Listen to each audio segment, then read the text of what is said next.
I had lost my way in the dark.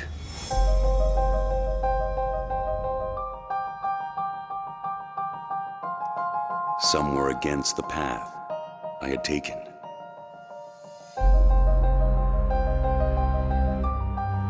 And some said goodbye so abruptly.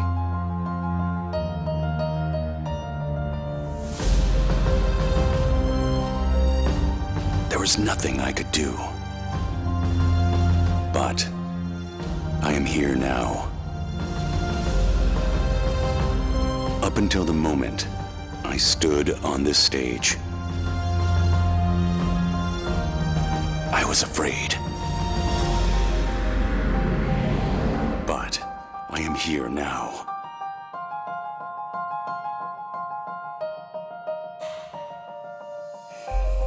More painful than the agony in my wrists. More painful than the sorrow in my bursting heart. My past is gone.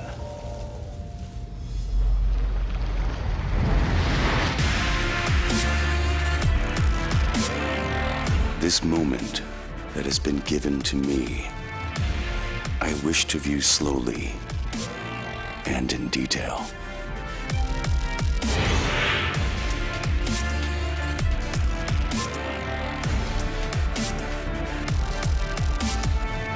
We have gathered here to enjoy victory.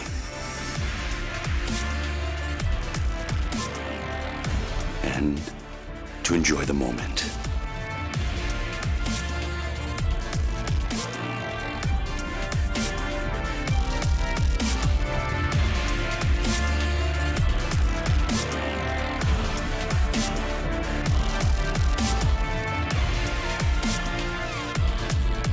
Hey, friends and players. Shall we start?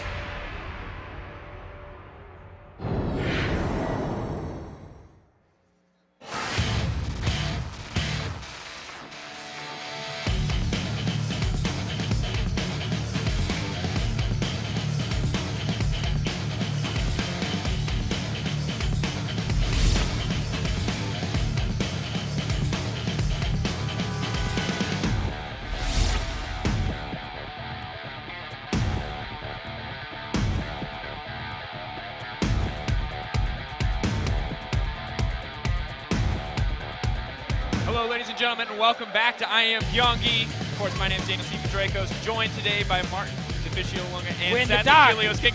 We're in the dark. Don't look at our faces! Oh, there we are! There we go. know you were waiting, anticipate. It's just like the Nocturne pick, which we're never going to see, but we wanted to give you that experience because we like that champion. Well, welcome back to the desk. Unfortunately, for North American fans, yesterday we did witness Liquid fall at the hands of Samsung Galaxy, but NA has one more shot today. It's going to be Immortals versus Kongdoo Monster. Gentlemen, your initial thoughts on this matchup? Ooh, I mean, tough one. Take it away. I'll take it first.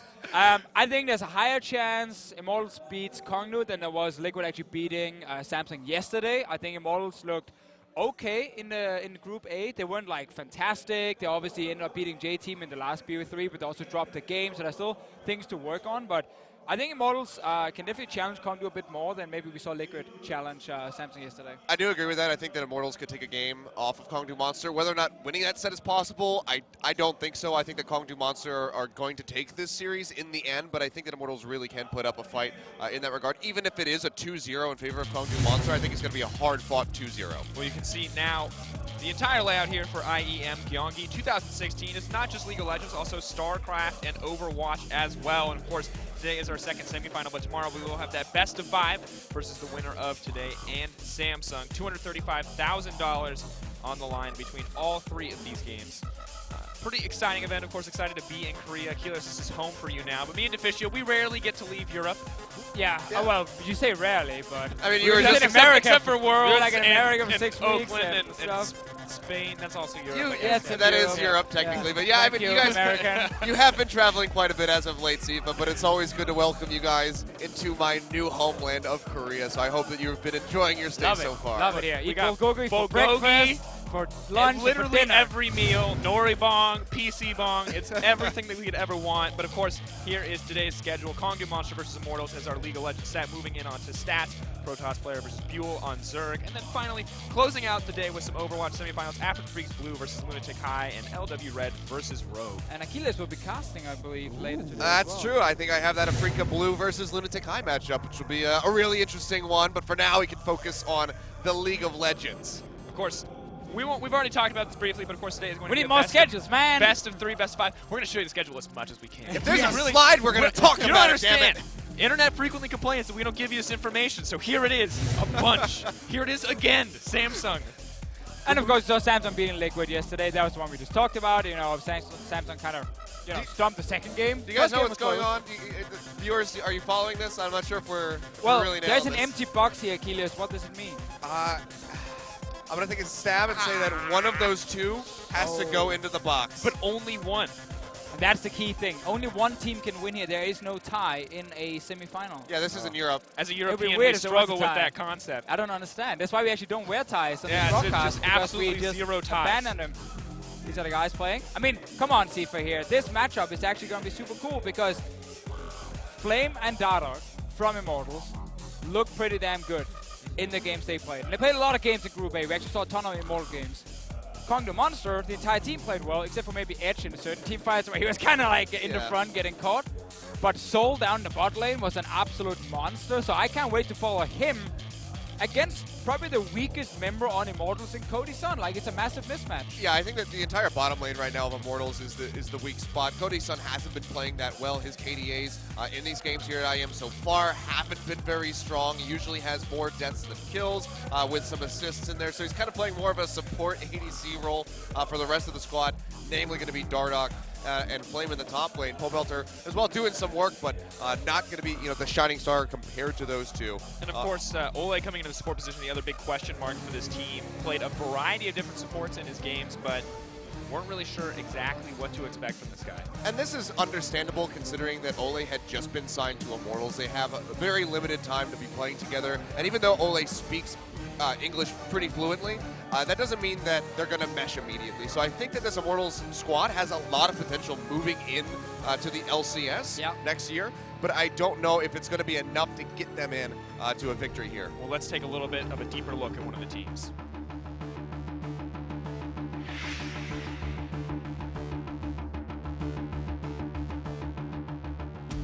콩두몬스터에서 서포터 겸 주장을 맡고 있는 국어 김도엽이라고 합니다. 콩두몬스터 팀의 이제 첫 국제대회 출전인데 엄청 큰 무대다 보니까 긴장도 되고 그렇긴 한데 대회에서 좋은 모습 보여주고 이제 해외 팬들한테도 저희 이제 콩두라는 팀이 있다 이런 걸 좀 알려주고 싶어요. 지금까지 있었던 IEM 대회들 보면서 우승했던 팀들 보면 정말 너무 부러웠고 저희 팀이 많이 성장한 모습 봐주셨으면 감사하겠습니다. 저희 팀은 처음에 바닥부터 시작해서 바닥에서 여기까지 전 나름대로 괜찮게 올라왔다 생각하는데요. 바텀의 경우에선 약간 좀 세게 나가는 편이고요. 미드랑 탑은 약간 든든하게 이제 버텨주는 역할을 하고 있다 보면 이제 저희 정글 선수가 여기저기 잘 이제 갱도 다녀주고 이제 게임 천천히 이제 이기는 스타일입니다. 소울 선수라 생각하고요. 개인기량도 상당히 뛰어난 것 같고 게임 센스나 그런 면에서 탑급에 든다 생각해요. 이번에 이제 기량도 상당히 많이 올라왔고 만약에 우승을 한다면 그 친구가 이제 활약을 많이 해서 할 것 같아요. 준비도 많이 하고 있고 좋은 모습 보여드리기 위해 많이 노력하고 있으니까 꼭 기대 많이 해주시고 응원도 꼭 부탁드리겠습니다. 무조건 우승할 것 같아요. 우승을 해야 거기 폴란드를 가니까 기왕이면 우승해야죠. 카토비체는 저희 팀이 갈 테니까 해외에서 오신 팀분들은 뭐 한국 이렇게 재밌게 관광하시다가 들어가 주시면 감사하겠습니다.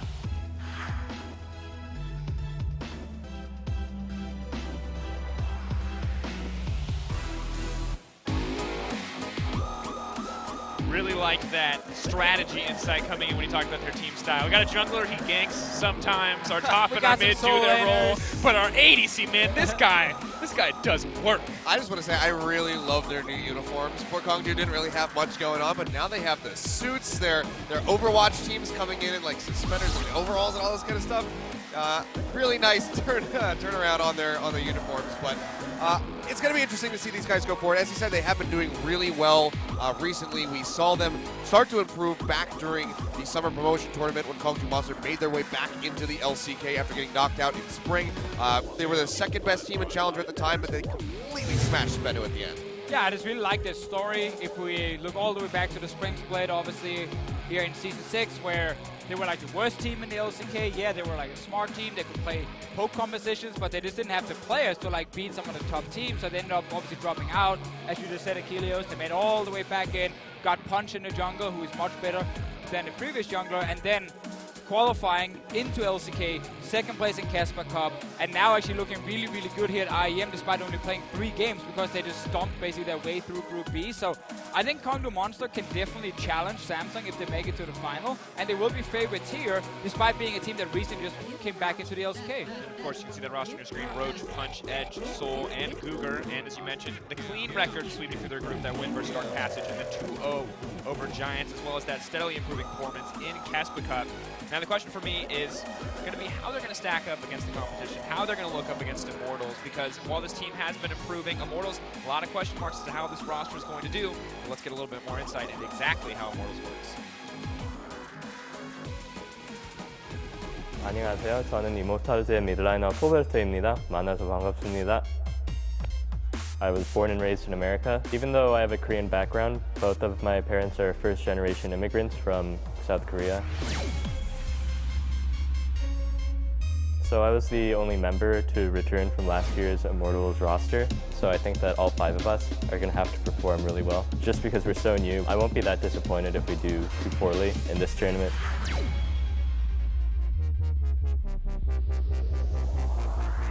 I guess I kind of have that benefit of being a good bridge between Korean import players on my team to like American culture and other American players.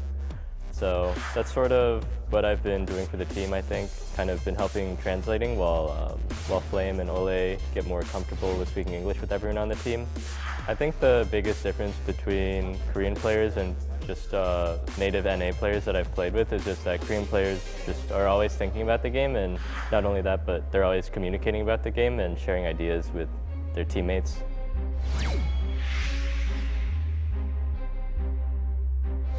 I've actually always really wanted to play in a tournament in Korea because I really just like the culture of Korea. That's just the atmosphere, the feel. So I'm really looking forward to play in the tournament. 솔직히 말하면 저는 한국에서 팬 있는 것도 몰랐는데 작년에 CLG에서 한국에 왔어요. 하고 네, 팬도 있는 것 한국말 너무 어려운데 I didn't know I had any fans in Korea, but the few fans that I do have, I'm really thankful for to show me this much support, you know, across the ocean and show up to me in person and give me gifts and letters. So I'm very thankful for that. 감사합니다.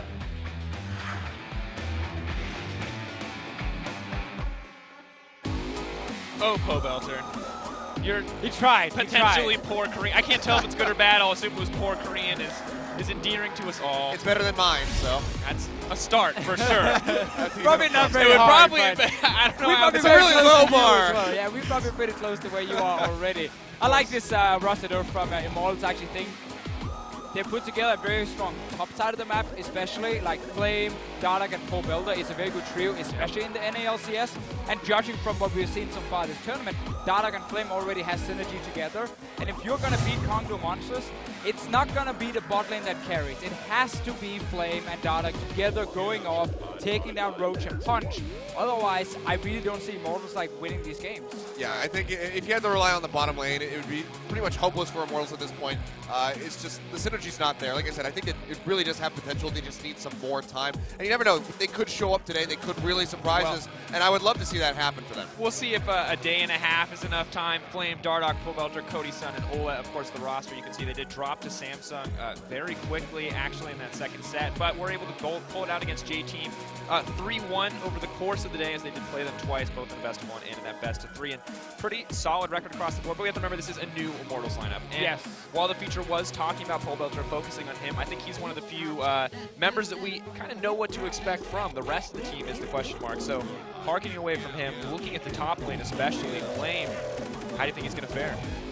And this is going to be an interesting matchup because up until recently, Roach wasn't doing very well. He wasn't that solid on this roster. He was actually one of the weakest members, but going back into a very tank-heavy meta, it's really benefited him quite well. Though we did see him play in the 3 games that Kongdoo Monster have played so far.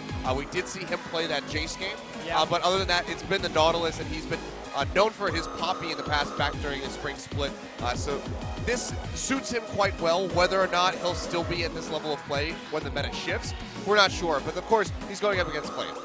Yeah, and obviously Flame is a guy I think everyone is looking at because he's kind of been gone, you know, for over a year and a half, where yes, he's played some games here and there, but he never had that starter position locked down. And people kind of forgot how good Flame used to be. Like, he was a legend back in a few years ago in career. There's a reason it's called the Flame Horizon, because he was the man who did it. So I want to see Flame just go back to that level, if he can get back to that level. And I think working with Dardak is going to be like the #1 step, or the first step, because that jungle support, jungle top synergy is so key in this current meta. If you can actually get 1 or 2 ganks off, and you can get your top laner ahead, he tends to then kind of take over that lane and can use it to snowball all Yeah, this. I think that it comes in 2 shades. Either people have forgotten who Flame is, or people are holding on a little too much to who Flame was. Yeah, I guess it's because both. Yeah, because for me, it's I want to believe that this is going to be the Flame. The Kennen versus Zac top lane of old, where this man would crush both sides of the matchup. But I don't know if that's what we're going to see, and I would love to see that personally. But Roach, while he was suspect during the regular season, has been improving steadily. And aside from this, the jungle are going to have a pretty big influence here. I think we just have to say, like, we have to be fair here and say that Immortals doesn't outclass any of the members of Kongdoo Monster individually. Like, I would say, Flame right now, it's hard to say that he's better than like Roach up in the top lane. I think they're very close in terms of just the off-season level. Maybe Flame has a higher ceiling, but then also like Dardak against someone like Punch. Punch is a fantastic jungler in there, so it is really difficult to kind of say that Immortals can beat Kongdoo Monster on an individual level. It has to be like as a team. Yeah, it has to come down to the macro, and I agree. And that's not to say or to seem like Immortals is significantly worse than Kongdoo Monster. I think that they do have people that are pretty evenly matched. I'd say Punch and Dardak are probably around the same level of performance right now, because since Punch came onto the squad during the summer promotion, or around the time during Summer Challenger, that's when Kongdoo Monster really started improving. And we've seen what Dardak can do, we've seen what Punch can do, but now we get to pit them against each other and see what happens. Already deep into picks and bans here. Rengar, Thresh, Rumble taken off the board from Kongdoo. Syndra and LeBlanc on the opposite side, and Kongdoo little consistency here in the bans so far. Yeah, we have seen the Rengar Thresh bans so often, actually every single game they've played in this tournament. Rumble is one we haven't actually seen being played. Obviously Flame can definitely use Rumble in the top lane, but this might be something where they've been looking at his match history and like recent solo queue games, and that's where they banned away, because Kongdoo has not banned like the general OPs. They've actually just looked at more target bans, even against teams that hadn't even shown things like Rengar and Thresh in the past, and they banned them anyway. Of course, interesting as well, Lee Sin taken off the board. I'm wondering if the Rumble is a takeaway from Flame. Maybe a comfort for Roach in the top lane. As we said, he has been very good recently, but he did used to struggle. Maybe just trying to give him some comfort and respect over to Flame in the end. But it will be the Rek'Sai first pick, locked in for the side of Kongdoo. A champion has been steadily rising, I'd say, in the jungle tier list. Repeated nerfs hitting the champion. A lot of people thought it would fall down and out, but Courage of the Colossus seems to have put it right back on top, especially with Lee Sin taken away. I mean, this isn't really surprising at all. Punch has been playing this and Lee Sin with that off the board. I mean, they pretty much have been, Dardak and he have been sharing that champion pool of just basically those two. So picking up the Rek'Sai first is going to be good for Kongdoo Monster. The Ryze and the Cassiopeia, as we saw both of them kind of hovered initially for that first pick, are available. Haven't seen them come through yet. So we have to see if Immortals want to snatch him, but it's actually not going to be that. Ashe and the Bard. We saw Ole play the Bard, and it was actually excellent. Yeah, it was definitely his best performance. The very first game Immortals played in this tournament here, where he had the Bard, and it was a good game from him. Made some big plays. Ashe as well has been very important for Immortals so far in the many games they've played, mainly because using the utility of Ashe gives Cody Sun another way to impact the game without just being like the standalone carry who has to deal the most damage in a team fight. So I actually really like this. It's like a playmaking bot lane with ton of CC that can set up someone like Dardak, because Dardak has been very good at ganking the bot lane. And given the priority on both Lee Sin and Rek'Sai, as Seth mentioned earlier, I'm surprised to see Immortals put this much early priority on the Ashe Bard, because you have to assume predicted the early Rek'Sai pick to come in first rotation. So are these two picks worth trading for Rek'Sai as a jungler? Do you think the power level matches up? Okay. Oh. That's new. That's spicy. That's old, well, but all right. Old, new. Screw what I just said. Gragas. Let's talk about Gragas. I mean, where is this going? You can First see off, Dardak's face right there, having a laugh as he locks that one in. We haven't seen Gragas really since I mean, in a really long time. He was, Yeah. you know, one of the most high priority jungles back during the spring and into the summer, and then they changed his ultimate, and everything just kind of dropped off from there. We haven't seen Gragas in quite some time, so what is really the Well, direction here? yeah, so basically, Gragas obviously had that issue where after we changed his ulti, it was much easier to flash away now once he engaged on you, because the ulti has this little flop it creates before it actually hits and knocks you back. But what I have seen some teams do is when they pack a ton of CC, they actually don't need that flash engage into like a quick knockback to kill people. They use Gragas as a massive tank that actually has a ton of extra CC in the team fight, and they just don't rely on his ulti as a pick potential ulti necessarily. Because when you have bot ulti, Ash Arrow, Orianna Shockwave, like there's so many ways to just CC targets anyway that most targets are going to be stunned by the time the Gragas can then knock them back anyway. So it's actually okay, and he's just a big tank that can still gank early on. So And I really want to see what it can do. Reliably proc Courage of the Colossus as well. Of Oh, course, that one is easy, some additional strength in the kit there. But yeah, now curious, is it going to be the disengage mostly from the cast? Because we've seen that the engage can be incredibly difficult. And now Olet locking in the Maokai. Yes, going over to Flame. So it's going to be the Maokai versus Poppy top lane. Most people are going to be sad about this, want to see Flame on those more carry-oriented picks. But we saw this matchup go very heavily in the favor of Samsung yesterday. Not too surprising though, people like picking Maokai here because he's just the best late game fighter. Kongdoo Monster in the feature talked about being a little bit of a slow team. They don't necessarily stomp you in the early game. So I actually like this strategy from Immortals, saying, you know what? We're just gonna pick super late game. Orianna, Gragas is still a fantastic scaling jungler. He's fine against Rek'Sai because Rek'Sai can't punish him. And then Maokai is the best of the top lane tanks. So I think Immortals actually saying for game one, we're going to go full on late game, and if you want to play slow and steady, we're going to match you in late game team fights and try and win that way. Well, do you think with these late game tools that they're still going to be able to find that lead that we've seen North American teams get very frequently in the early game? They might not need it now because of the composition.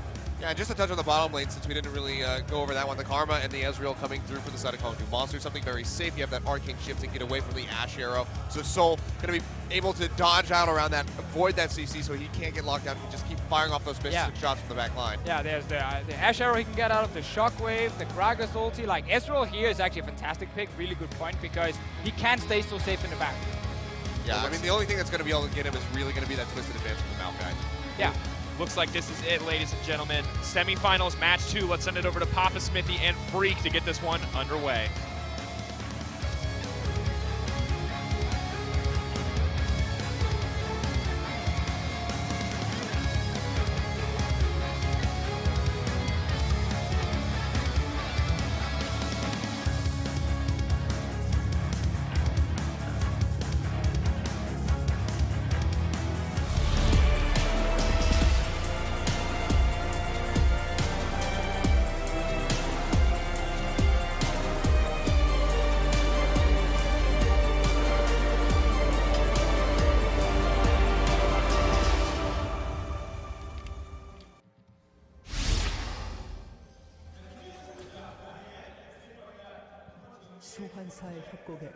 David Freak Turley with Christopher Papa Smithy Smith. Welcome to Game 1 here, Kongdoo Monster versus Immortals, South Korea versus North America, our second semifinal match. And we're starting off with a little pause here, Freak. we That are. gives us time to pause for reflection, because this is Yes, going to it be a really, really interesting series. It's the sort of series we may never actually see Immortals versus Kongdoo Monster again. And that's kind of sounds like a big statement, but just given the international flow of events, given these teams, they'll probably be within the contendership and maybe might not necessarily make it to Worlds. It's kind of that really interesting match that even though these teams are kind of at different stages of development, seeing them on the Rift, seeing them on this 2017 patch is just, to me at least, profoundly interesting. I think so, and I agree that these are two teams that are arguably middle of the pack. It's interesting because, as you said, these teams are in different sort of stages of their lifetime.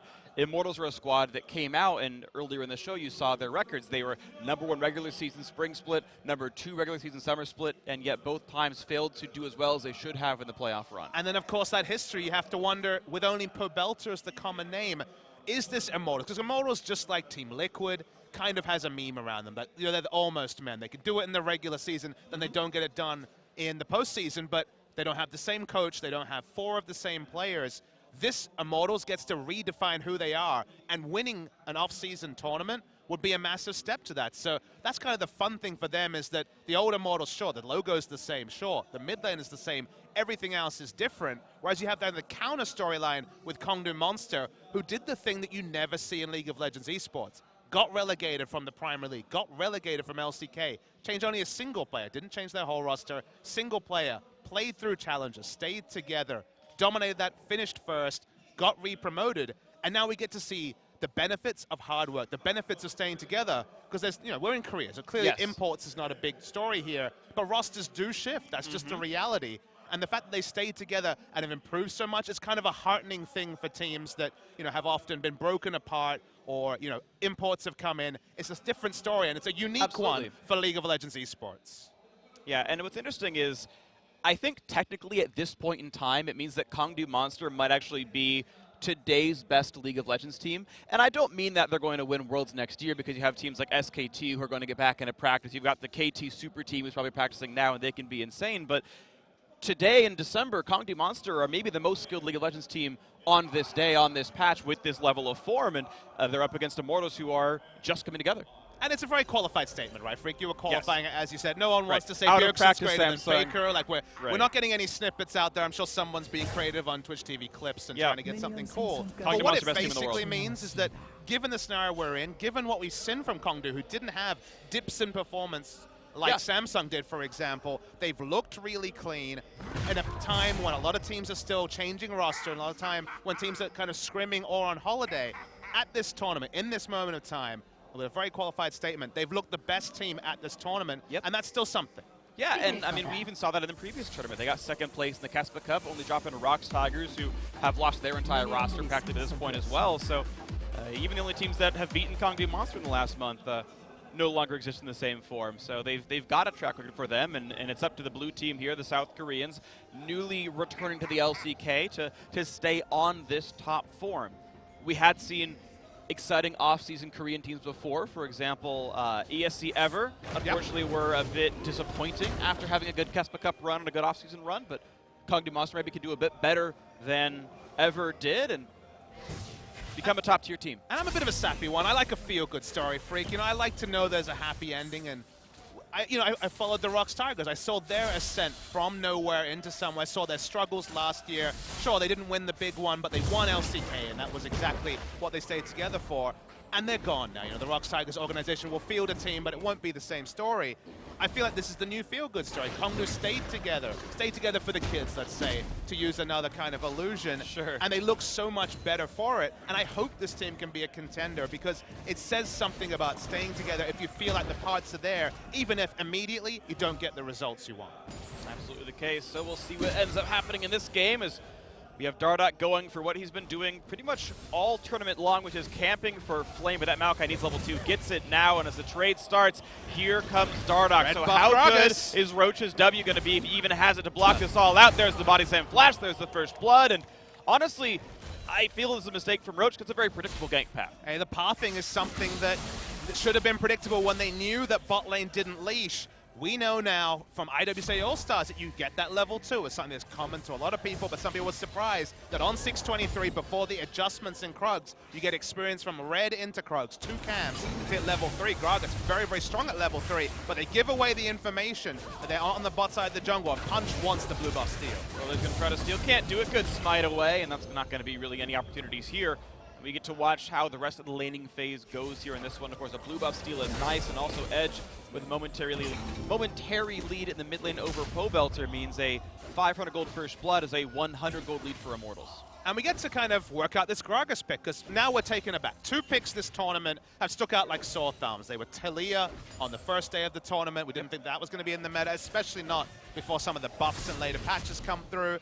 And now the Gragas, that is kind of the forgotten man of the jungle. A lot of junglers kind of plied their trade on Gragas every game, and then suddenly it was completely gone with one change, specifically the tweak to the ultimate. And I was talking to a lot of the Worlds casters before, and they said there's a small chance we'll see Gragas, because people worked out you could ult flash because of the fixed duration of the throw of the cask now, the 0.75 duration, you can ult flash and get the old interaction that you could guarantee with flash ult. It's harder to do, it's more gimmicky, but it's still possible. So I'm going to be kind of tracking after level 6 whether we see Dardoch go for that ult flash. More mechanics required, but mechanics were one thing you never questioned about Dardoch. Yeah. This man is a mechanical beast. Definitely always a strength of his, and we'll see if he can keep getting more of those. Immortals back to a 400 gold lead as we just kind of trade minions back and forth, but Flame should be in a good spot to continue his advantage, but this time around he can't carry on the cannon. He's playing a big tank, so he's got to do more for the team than just solo kill people. I kind of liked how the analyst desk before we started was really talking about,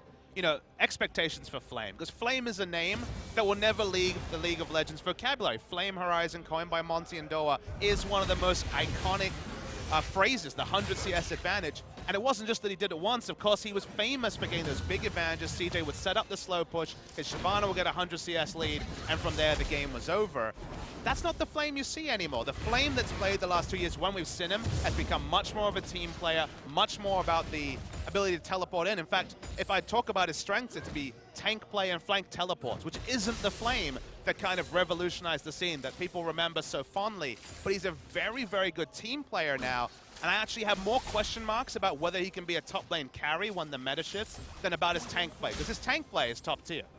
Absolutely agree. He's definitely a strong player. We'll see what else he can do in this one. Immortals just, well, looking for the mid lane gank. His punch, the flash knockups. Actually, I think he might have missed on Pobelter. That didn't really seem to do very much. And now the turnaround gank is maybe here. Dardoch gets the body slam into the barrel, into the kill. 2-0 on Immortals' new jungler. That's very much the same story as yesterday. NA versus KR, both semifinals, and Kongdoo a bit too keen on the gank. Like you caught, Freak, the flash engage from Punch didn't work. And we have to talk about how the stakes are now higher. Punch played in Challenger, played in Promotions, played in Kesper Cup, but now in an international tournament on a big stage here in Gyeonggi. Very big difference between the flash knockup and it missing, and the answering kill comes from Immortals. Of course, very well played there. Dardoch showing up in time to capitalize on the mistake. For every misplay, there's got to be something good done by the other team to make it turn into something else. And right now we're seeing advantages in lots of different places. You got to point out that Soul up 14 minions right now in his bottom lane, doing definitely very well for himself. So we're going to see the replay. I think this is already kind of a big engagement. Yeah, I think he unburrowed first. I think it was an unburrow flash instead of flash right click. Yeah, I mean, that's one of the ways to read that. I have to watch it again just to make sure, but obviously very clear that the flash unburrow didn't happen. His bot lane exhaust is down. And actually down a heal is Soul. I think Ole actually landed a great stun, and that's what required extra summoners out. So despite the CS disadvantage, the items are actually a bit better for Immortals. Cole definitely does more damage than a tier. And of course, that tier will continue to stack up. The Ezreal will get more powerful, looks for the stun, not going to land it. Soul playing far enough away. And one of the differences between today and yesterday is looking to get the assassination on Cody-san. I think Cody-san's going to be okay. He's got heal still. Doc's behind a minion, and keep in mind, of course, he's got the Warlock's Bloodlust Keystone anyway, so the sustain should be enough to be fine here, especially when you're laning with a Bard. Does get a kind of pass here, Soul. He's gone for the tier first, predictable on the Ezreal. We saw Sheen first on some Ezreal play yesterday, but he's only against Cull from the Ashe, not a BF sword, not a pickaxe, not a pressure buy. So actually getting more breathing room in the Ezreal Ashe matchup than usual is Soul in this particular bot lane.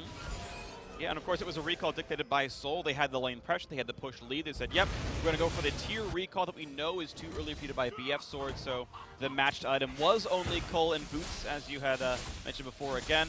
Now, the thing is, Ashe could have gone for something like double longsword if she knew she was going to go for Essence Reaver first, which I think is fine if you're playing the utility carry on the squad. And that gives you a bit more damage than Cole would have by itself and would have given a bit more lane pressure, but chose for the slower one, which is Cole Boots, and yeah. And maybe you saw the trades go okay for Soul. And maybe now we have to suspect that it will be kind of the new age Ashe build, because it feels like Oni Prey is still going for the Essence Reaver Hurricane build that he innovated, that he was using at Worlds. Infinity Edge has been pretty common otherwise, as we know that Rek'Sai has been around the bot lane. You know, without getting the power spike to the longswords, maybe not worth going for that build, as Ole spots out the Rek'Sai. Fight for wards, they both die. Cody-san got away from the gank, and of course with Dardoch coming around as well, it made sure that they were all safe. So that time from Punch doesn't mean much. A 1-level lead for Dardoch in the jungle. So the longer that Seoul can keep Cody-san in lane, the more likely they can get the first Drake. So crucial when it's an Infernal on the recall, because Cody-san is still sitting on really low combat stats, although... Stun and a Cougar, gonna land a lot of the damage. One more hit will do it. There's the cast, there's the kill picked up by Dardoch. Looking for something else, though. He's gonna be able to get away. No, he's not. Nicely done by Roach. TP's in time to turn it back around. A 1-for-1. Flame did start, but then canceled his teleport, so he has a little bit of free time in that top lane. Poppy was able to pull back, so Flame was late. Communication predictably not 100% in this squad. So really nice TP player, was able to heroic charge away from the magical journey, so vindicates the TP, but they don't get any more from it, Freak, and they're going to lose turret damage in top. The other thing is actually this is really big. The fact that this bot lane turret's taking so much damage is a huge deal, because Flame getting 2 to 3 free minion waves up on the top side almost pays for a kill in itself when you count the turret damage coming in as well. A lot of times, we saw this actually from Samsung, where Kube would just not match the teleport, and 1 kill for a TP didn't tend to mean all that much when you got 3 waves of farm on the other side of the map, but bot lane winning by so hard is a big deal, of course. I would have liked to see Poach stay bot, stay bot just to guarantee this turret. Looks like Ezreal will stay for it. Ash had to recall once again because no combat stats, was very risky to overstay in lane, and there was pressure from Punch in the bot side, so it will be first brick over to Kongdoo Monster. And that makes it worth it after all. If that turret didn't go down, it's a more questionable trade, but the fact that they got this largely because of the kill earlier, huge deal, nicely done, and that is Kongdoo Monster feeling good with a 700 gold lead. And only the last bit vindicates what looked on paper like an overinvestment in the in the teleport, because only getting answering kill is not enough. However, Infernal Drake, sure it is an investment for the future, but they're going to attempt it because they saw the recall.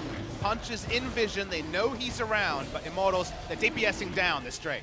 And Dardoch is a great smiter. Odds are he lands this, but Punch can still go for the steal. Asher going to land on a Punch, going to go for the engage. Shockwave catches as well. A bit of punishment, but not enough to kill him off. And Petrifying Gaze from Edge buys a bit more time, but no one else left in range. Nicely played Dardoch low. As Zol doesn't quite kill him off. Pobelter incredibly injured. A Q from Punch, but actually kill him. Ooh. Nice job with the shield right there. Punch actually burning his flash, expecting that command protect wasn't up. And with all the time spent with Roach going down, Flame should be able to answer the turret kill, plus his 15 minion lead. For as much as bot lane is winning for Kongdoo, Immortals winning just as much top lane. Oh boy, okay, we take a breath finally, we can reassess. Sure, the kill lead is there, but overall, actually, the gold is basically even between the two, so you'd have to give the slight advantage to the Infernal Drake that Immortals have picked up. Really intriguing early game. Immortals, just like Team Liquid yesterday, look more polished in the early game. Their decision-making, especially their jungle movements.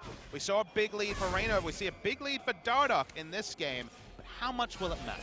I don't know if it matters that much. The fact is the gold is still equal, and an early Infernal Drake is not huge. It's Pobelter and Cody-san being outlaned, just like we saw with Liquid, where they were kind of losing all their lanes as well as far as farm counts were considered, and that is always really huge. You can't look at the kill score, the gold score more important.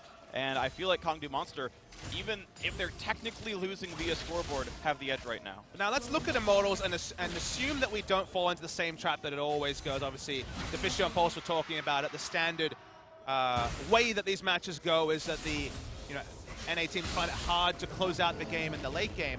If you actually consider equal shot core in the late game, scaling is really nice on the side of Immortals, especially with that Infernal Drake. But Maokai outscales Poppy on average.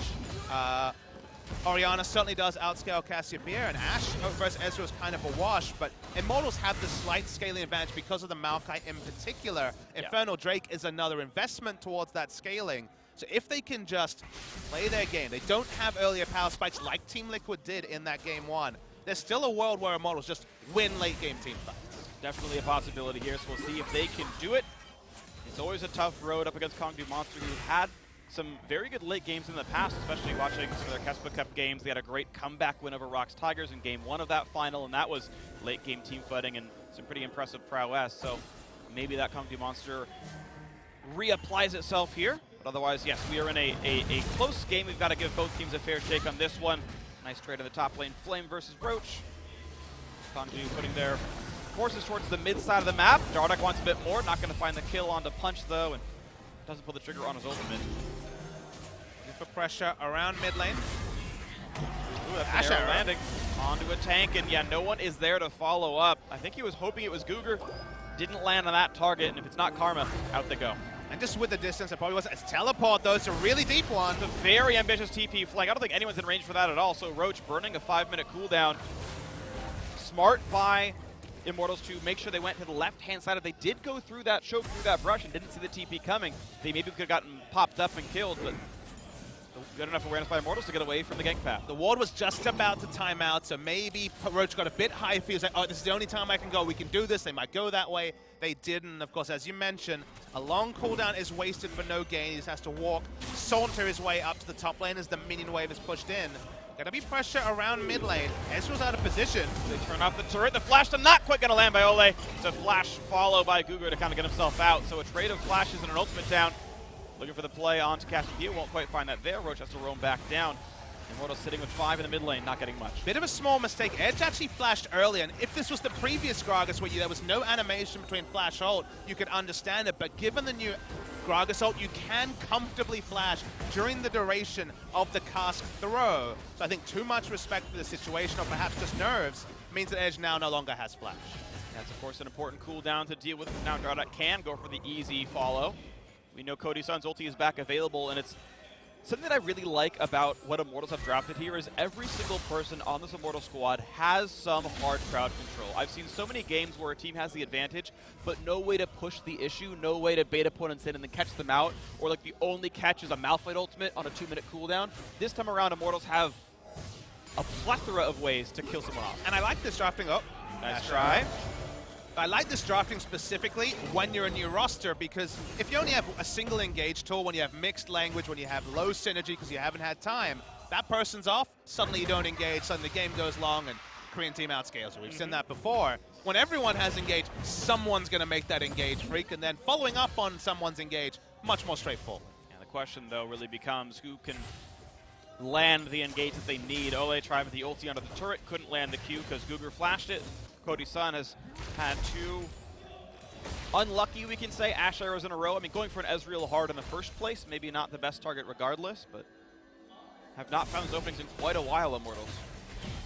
Now I actually wonder out loud, considering what we were talking about, when you look on Immortals, the non-committal engage is Bard and Ashe. They don't have to get into melee range or short range to be able to engage. Maybe the Essence Reaver build, getting to 30%, 40% CDR on the Ashe, and just exactly looking optimistically for picks means more than this hard DPS build. But then again, you have the question of, well, if Roach is in my face, I'd really like to kill him. Right. So it's kind of a mixed thing. Given how much follow-up engage, I think I would have preferred fishing for engage with 30-40% CDR and specifically Essence Reaver into Hurricane. But you can kind of understand where he's coming from with the current build. I think it's definitely a debatable point. I agree that all of your reasons for why it's good are very much valid and true. The problem is, though, Immortals would otherwise then be on a 1-carry team until third item Infinity Edge comes in for Cody Sun. It's just Pobelter against double tank. I mean, and it's a that single really carry with a couple of Infernal Drakes, maybe it'll be all right. I suppose so, but that's a bit of a tenuous leap to go for. Starting out on the second Infernal Drake, Immortals going to kite it back because, of course, Kongdoo Monster are around. And Roach has teleport available in about 1 minute, has roamed to the mid lane to stop the Drake, and so Immortals going to split them up. Look for the stun, they're going to be able to land the smite, and that is Darda getting the second Infernal, and you can see that Poppy is nowhere to be seen. Flame able to shove a couple of waves into the turret and get some free damage on that one, and that's the cost of the failed TP from Roach. He loses a couple of waves that Flame just got to farm for free. And it's great to see Immortals in very much their early days, understanding they had that window of power with no teleport on Roach.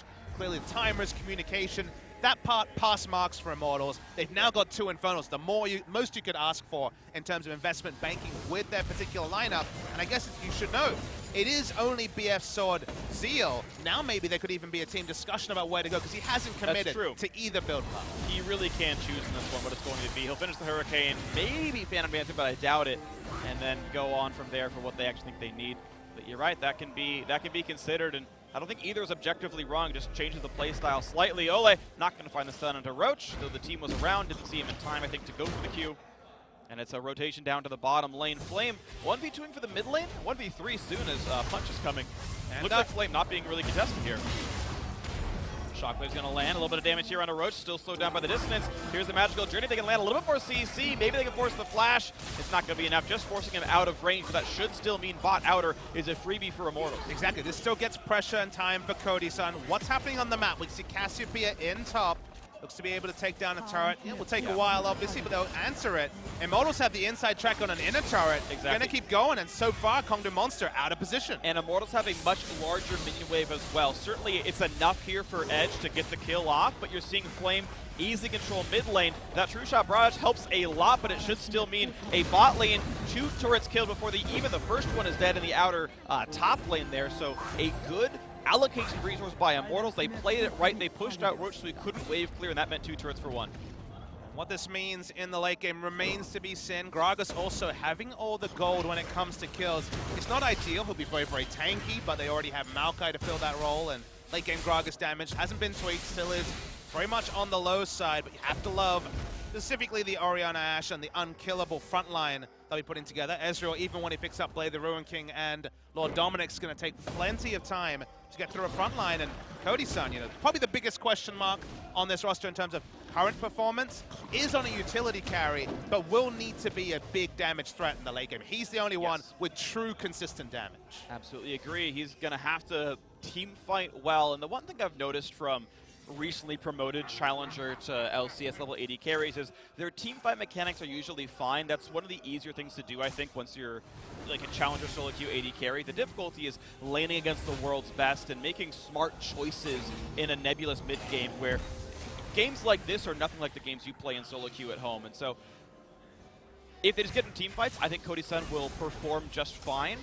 And the rest of this, okay, he got down CS, but he's been able to land the rotations and be part of the turret kills well enough. And it's worth noting that because his team has pressure and he's Ashe, it's literally, I'm going to throw out an arrow and let's go on it if it comes. It's very low-risk playstyle for Cody-san. It's pretty hard for him to mess up unless he's just walking out of vision or not respecting what side of the map he should be on. So especially when you're winning, or at least have pressure advantage in the mid-game, so obviously the gold is still very much in touching distance, this should be comfort for Cody-san. This is basically a comfortable scrim so far, and only when Kongdoo Monster actually find a window back in does that pressure instantly ratchet up and put the spotlight on Cody-san.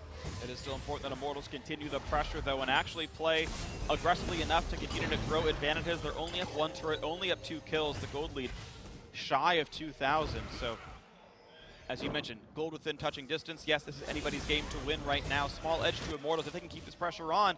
Right now, playing the 1-3-1, Orianna clearing under her turret. Cody-san playing smartly enough to not get caught out as far as the mid lane match is concerned. Dardoch also playing defense, Ole doing something similar. We haven't said the dirty C word this game. It's been a big one so far. Courage. Courage of the Colossus, in fact, is what I'm talking about there.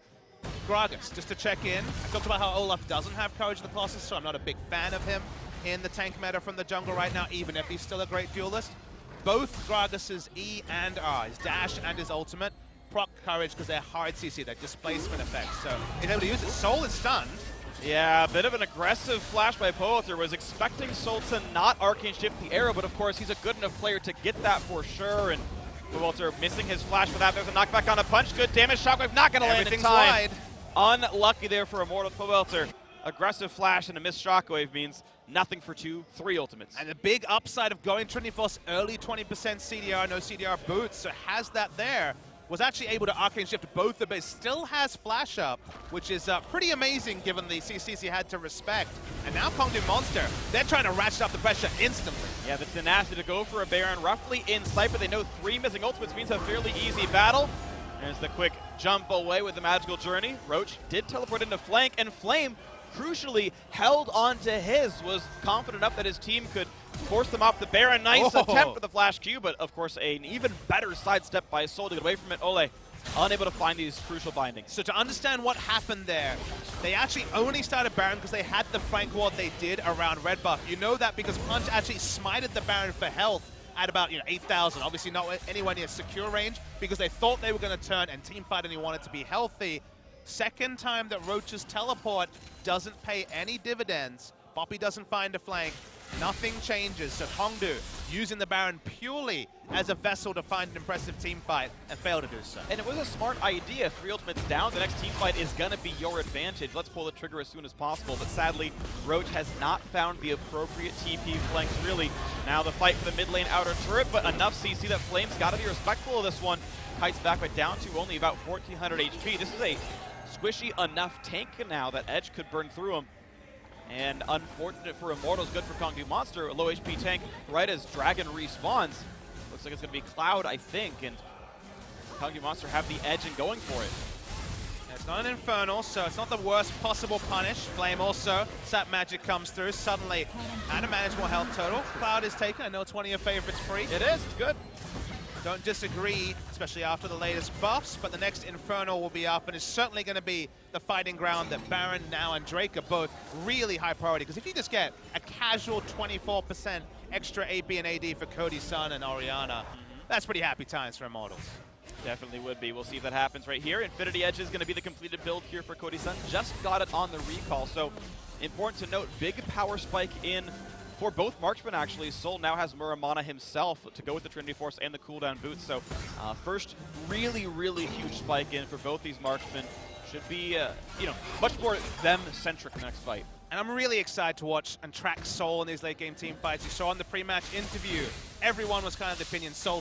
This guy is the man. He will be the hard carry. Went 17-2-8 casually when he played up in the winners bracket final, I believe, again, just a couple of days ago. Yeah, in his group. And he's clearly a powerful player. He was good even when this team wasn't, when they were struggling back in spring. Kept up that level of performance in summer. You consider the team he's against. If he kites out the front line, sure, they'll take a long time to kill. Speaking of taking time to kill. Yeah, Tardok tanky enough, walks away, but still low on HP, and here comes the chase in for Cassiopeia, Big and pick. Sol gets the kill credit, doubles the kill score there. Team effort by Kongdoo Monster, but that is a crucial pickoff on the opposing jungler. You say crucial, and while it's the smite down, it only matters if they get multiple objectives. Baron is the most difficult one. They move away from that completely. Red buff is a potential steal. Mid-outer turret will really open up some play around the map. So let's see how much Kongdoo can do. 20 seconds till Dardark's back on the map. That looks pretty good. Flame gonna think of some auto attacks. They don't go for the turret instead. 500 HP left on mid lane outer. That'll be probably dead next wave. Dardark respawns at 8. More than enough time to push the next wave in and go for a few more auto attacks. You expect Kongdoo Monster to get this one. Immortals really want to fight for this, but here comes the Roach flank. 5v4, battles up in. A huge petrifying gaze. They picked up Pobelter. I don't know if there's much else to do on that one. The turret does go down, and Immortals, I think, pretty silly, choose to defend a turret 4v5 when there's several tanks who can absorb all the turret damage. And it's just unnecessary, right? Where the health bar was, even if they all stood there, all four, the turret would have gone down. It's easy to poke as Ezreal. We've already seen how great Sol is at getting the Arcane Shift away from important engagement CCs. They just basically pass over a bonus kill as Dardark, optimistic man to think he's going to catch Sol. And they not only do they pass over a bonus kill, but they pass over map control when normally Kongdoo Monster had put in a fair bit of resources, lost a fair bit of health going for this siege, and now they can't go back on it. And this is academic. Cool how they're coming from two flanks as well, guaranteed to get one side displacement. They would have wanted more kills. Actually a good ultimate from Ole, just to try and delay some of the damage. Might have been 2 kills there rather than just a single, but they get the objective, they get the kill. Nice stuff from Kongdoo. And now this game once again is all tied up. Only really the Infernal Drake banking is what Immortals have to show for what was a really nice first 10 to 15 minutes for them. Sure, agree on that one. It was a solid lead for them. The laning phase, of course, still had gone the way of the Koreans. But yeah, you're seeing Flame, after the early pressure he got off of Dardark, has continued to do quite a bit better than Roach. A lot of that being that Roach has very aggressively looked for TP flanks, and for the most part, they haven't really found their mark. So it's additionally helped Flame because he's been more conservative with his teleports. And back in the day, when Flame was putting out the Flame Horizons, even before perhaps they were named such, it was always a Meanwhile at Flame story. He'd be holding the wave at the second turret, just getting a massive CS lead. The enemy team would struggle to close out the game. Meanwhile at Flame, 100 CS advantage. Meanwhile at Flame, while the teleports haven't come up much for Roach, 2/3 of the way to the Flame Horizon and then some. It's about 56 CS, was about 64 a second ago. So yeah. Flame has used that time wisely. He's been more conservative with his TPs, once punished in the bot lane very early, but otherwise to his benefit. And Unkillable Maokai is online. His Guardian Angel is already complete. Yeah, he is nigh invincible, but he's got to be able to block the damage up from the rest of the team. In that prior team fight, the 5v4, you've got to point out, Pobelter got caught out, was just demolished, despite the fact that Flame was there to try to defend him. And Kongdoo Monster have done very well with target selection, knowing how much they've been able to actually push in and look for a backline or land the skill shots there, and that's been solid for them. Well, no one wants to enter the Maokai lane particularly. Roach will do just fine, but obviously not going to be doing any chip damage on this massive Maokai. game is still suddenly in a position where Kongdoo are feeling comfortable. They've won the last pressure battle. They've got a couple of picks. Soon to be, you'd have to imagine, either the Mortal Reminder or the Lord Dominic's onto Soul, who has the QSS as well. Yep. Not that he's needed it before, his Edge. We're going to find a stun on a Dardoch. Ole's coming. Ashero not quite going to land. Can't blame Cody for that one. A good dodge by Edge, to be fair. And here comes the re-engage. Roach is in, wants to kill off Dardoch. Plenty of damage output there. Low health on the tank, trying to run away. Still going to get rooted. Satchel gets him out, but Soul still gets the kill, crucially onto Cody's son. Marksman down. That's going to be 2 kills easily. Soul, once again, getting all the kills that he needs, and that's going to be a much easier Baron attempt. 5 versus 3. Can Immortals really stop this? To say, unfortunately, Cody's son actually did find himself in no man's land, not in behind tanks. Baron is low. Here's the attempt, and it's going to be secured there by Punch. The flash ball, they picked off Pobelter, and yet again, it's Immortals hoping they can stop something on a power play, and losing Pobelter for that. Root's going to land, means maybe a bit more. Can they? Yes, they can. There's Ole going down, and trying to stop Baron 3v5 without a jungler. They give up 2 kills and more map control. And you just hate to use the term throw, overused, but Cody's son in complete no man's land as Ash. You don't have the chance to have those sort of positioning mistakes. And the reason why you're vindicating calling a throw is this game was so line ball, and suddenly the base is in tatters for Immortals. Yeah, honestly, it's pretty rough. I'm a bit dazed how much they managed to throw this game away. It was a reasonable lead for them, but not able to do much more. And the story continues of late-game Korean shot calling, and yes, you can give excuses to Immortals, and as well Liquid, who signed the roster together much more recently. Kongdoo Monster, probably the most well-rehearsed team at this tournament, I think unquestionably so, but still a great fight for them catching and this you one just out. have to watch Ash. You're walking through, they're like, okay, let's get the pick onto Edge. Nice Ash arrow. Nice juke. But Edge's moves here with the Q movement speed are actually really dapper. But Maokai looks for a teleport, and that means that Cody's son is completely stuck with no frontline. Dardoch was DPS'd out first, basically assassinated by multiple members who turn on him. Whether it's completely Cody's son's fault or the rest of the team, the engage just didn't make sense. A lot of it was actually on Flame. Looking at him in the scoreboard, he actually had started teleport but didn't actually complete the channel, so he was not part of that fight at all. As well, Pobelter was not in that fight until after it was over either, so they ended up finding themselves in a 3v5. Dardoch now on the wrong side of the tracks here. Edge below him, Punch above. I don't know if he has a satchel to run to. He's going to hope he can get out. There's the flash, and he's not going to go for the plant. He's instead going to get rooted up by Cougar. Gets a bit of a shield, but look at all the damage coming towards him. But snakes away. Nicely played. Dardoch escaping with his life, not really burning more than his flash. But maybe fairest to generalize the throw to just Immortals not being on the same wavelength. Cody's son ending up completely out of position. But the punishment is so severe. Yes, the punishment's very severe here in this one. 5,500 gold lead. It is still the makings of a comeback can happen. It's not out of reach entirely, but there should be quite a bit more that Kongdoo Monster can gain here. The siege for the bottom lane inhibitor turret, gonna be a pretty easy one. Ulti's gonna catch only the support, not a great target. There's a knockback onto Flame. He's not part of this fight anymore. Roach still tanky in the front line, and the siege can continue. Soul putting out plenty of damage there. Flame threatens, can't get a lot done though. Tacked into the wall there by Roach, and there we go. The frontliners in the mix yet again. Punch just gonna tunnel away. Roach gonna buy some time. Cougar out of man at this point, so can't support much more, but Ole, not much to do himself anyway. Kongdoo Monster, looks like they will wait for the next wave and continue the siege. Yeah, we'll have to wait to see the Baron buff duration. Well, it's currently selected on Maokai, so can't tell, but it must be towards the tail end. Feeling very low. Finds the stun, finds the kill on the inhibitor itself, and the Immortals just cannot find their way into a team fight. Only really one major ultimate available, that's Pobelter, but he is out of mana here. It looks like Immortals gonna have to reset, get their mana pool back up. Pobelter runs for that. We'll see a bit more later. One poor macro decision by Immortals. Cody's son caught, led to Baron, led to multiple turrets. About 4, if I'm gonna guess. Can't remember exactly what was still intact at that point in the game, but 2 inhibitors and a Baron is a lot given how close this game was. Immortals kept inching ahead, inching ahead. They even had the late game team fighting freak. They even had the double Inferno. Yeah. But one macro mistake, and suddenly Kongdoo Monster slides through them. Exactly. Immortals have had some good choices, such as the second Drake take with the TP advantage. They knew even though the gold was very close together that Kongdoo Monster couldn't really fight for it. Played that situation well, but several 4v5s and 3v5s they opted into, and now Pobelter, flashes away and might just survive it, has to dodge and will do so. So at least that is a trade of somewhat. But the siege will continue, still healthy enough, lands a lot of look at that. That is a couple of skill shots of Cody's Sons at 130 HP. Just hard tank up this inner turret. Remember, there is super minions pushing into both bot and mid. Roach this time is with teleport in the bot side. Maokai can Flame really afford to not be in front of his front line? If anyone gets assassinated damage dealer, then he needs to be that sole front line. He's still unkillable, but his damage dealers need the They land the arrow.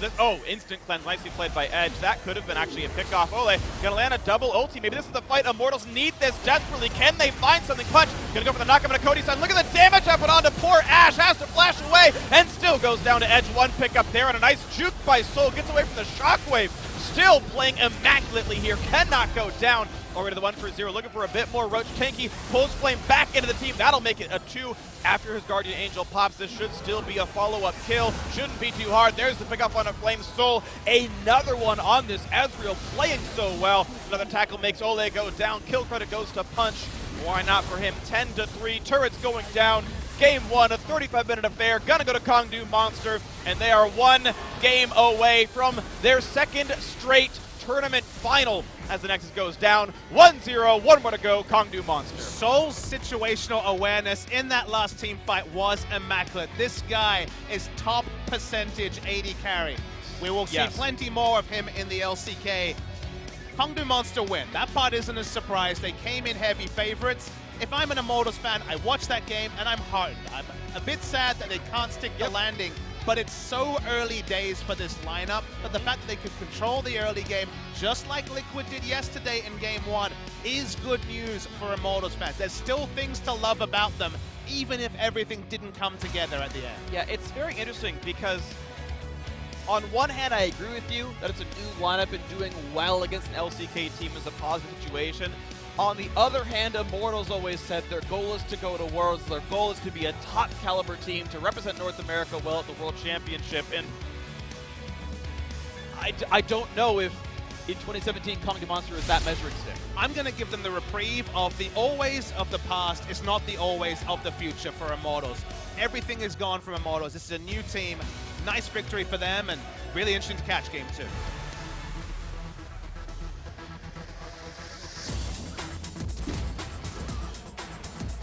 Look over the highlights of this game. I mean, in general, it's pretty good stuff for Immortals early, I have to say. Dardock's early gank power was very good. You can see several body slams landing. Basically one Ashe arrow that actually landed and turned into anything there from Cody's son. Not to flame his Ashe specifically. I think it was good dodging for the most part by Kongdoo Monster, but those few kills came up. But this was a 4v5 that Immortals opted into. They did not have the gold lead required to turn a 4v5 on a turret. Very silly of them. And then here you're seeing a similar scenario where Edge just moves here. Yeah, I mean, a great dodge by Edge, but it's Flame saying, ooh, should I TP? He just now started teleport. Yeah. After all this already happened, the opposing top laner is already in the fight, and Flame's like, oh, should I be here now? No, I shouldn't. And that is those coordination mistakes you're going to see with a Korean top laner. We'll finish off this highlight package. Just watching Soul. Now, he's out of position. Now, Ezreal can reposition a lot, not with a tank line, but watch how smart he is about doing damage where he can. Pobelter taking the basket line, not enough. And that's Game 1 in the books, and now we're really excited to make sense of this, because if we follow yesterday's script, Kongdoo Monster should roll them over, but if Immortals get a lead in the early game again, interesting to track if they could correct some of those mistakes and address them for the next game. I agree. I think Immortals do have what it takes to pull this series the distance, maybe even win it. Kongdoo Monster, though, very solid. If they shore up their early game, they are heavy favorites, but it is going to be a very fun match. Stick around. Game 2 coming up shortly. The winner moves on to the finals to face Samsung Galaxy, and we'll see this match continue right after a short break.